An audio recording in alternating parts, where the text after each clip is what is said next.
3. Apa ni?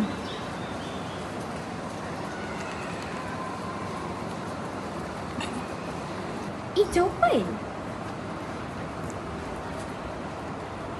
Memperkenalkan produk baharu kami, Raishana. Kalkulator ini merupakan kalkulator yang paling canggih di dunia ini.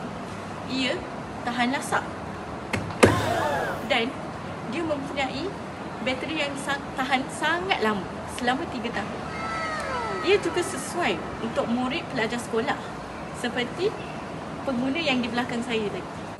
Pelanggan boleh membuat pesanan pada website kami www.raishana.com.my.